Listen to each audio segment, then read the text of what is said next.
Chinese media बता रहा है, हमने नहीं बताया। ये चाइना से खबरें आई हैं। तो आपके यहाँ बैन होगी शायद कि देखने ना दी जाए लोगों को, लेकिन यहाँ नहीं, दिखता है सब कुछ। आप ही के मीडिया पे आते हैं और आप लोगों को चाइना फोबिया हुआ है आजकल। आप चाइना से अपने मामला ठीक करें बजाय इसके कि हर एक के खिलाफ ही आप रोते पिटते रहे। तो आपके हिसाब से चाइना में मुसलमान खुश हैं, बहुत आराम की जिंदगी जी रहे हैं, बहुत बढ़िया चल रहा है उनका वहां पे? हिंदुस्तान से तो 12 हालात वहां बेहतर हैं। जो कुछ हिंदुस्तान में हो रहा है, जो उइगर मुसलमानों के साथ हो रहा है, वो हिंदुस्तान के मुसलमानों से बेहतर हालात में है।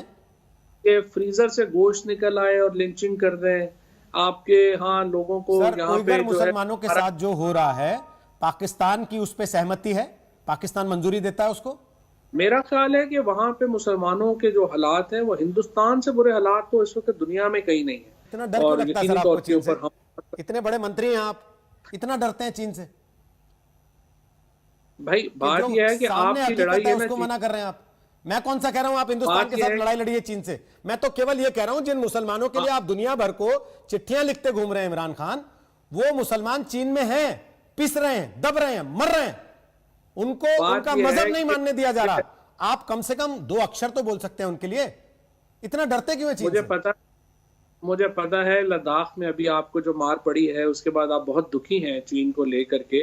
तो लेकिन आप चीन से अपनी लड़ाई खुद लड़िए, हमें क्यों शामिल कर रहे हैं? लद्दाख में किसने किसको मारा है, जिसको पता है उसको याद है अच्छे से, और याद रहेगा, और कभी भूलेगा नहीं वो उस चीज को। लेकिन मैं फिर पूछ रहा हं, आप चीन से इतना डरते क्यों हैं? क्यों आपको डर लगता है ये कहने में कि चीन मुसलमानों के साथ ठीक बर्ताव नहीं कर रहा?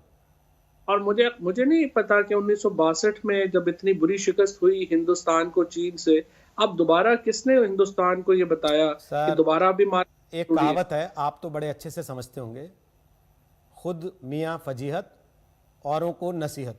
तो कम से कम आपको तो ऐसी बातें नहीं करनी चाहिए पाकिस्तान की तरफ से बोलते हुए। मैं एक चीज और पूछ रहा हूं, FATF में अभी जब ग्रे लिस्ट में नाम आ गया पाकिस्तान का, तो आप लोग बड़े खुश हुए थे कि चलो ब्लैक लिस्ट होने से बच गए। आपको लगता है कि आपने लास्ट स्टेप जो ब्लैक लिस्ट होने के लिए चाहिए था वो आज उठा दिया पार्लियामेंट में, ये बोल के कि पुलवामा के लिए क्रेडिट इमरान खान को जाना चाहिए, भले ही अब आप डिनाई कर रहे हैं कि नहीं मैंने वैसा नहीं कहा था?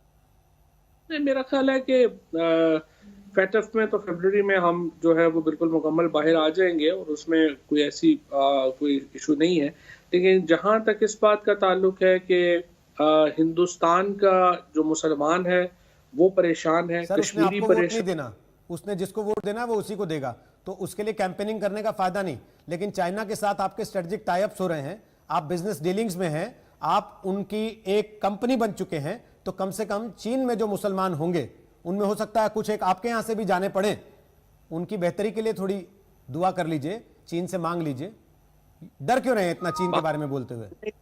बात यह है कि हिंदुस्तान के, मैं इस वक्त एक हिंदी टीवी के ऊपर हूं और मुझे लगा यह है कि आपको चाइना का फोबिया हो गया है। आप हर बात में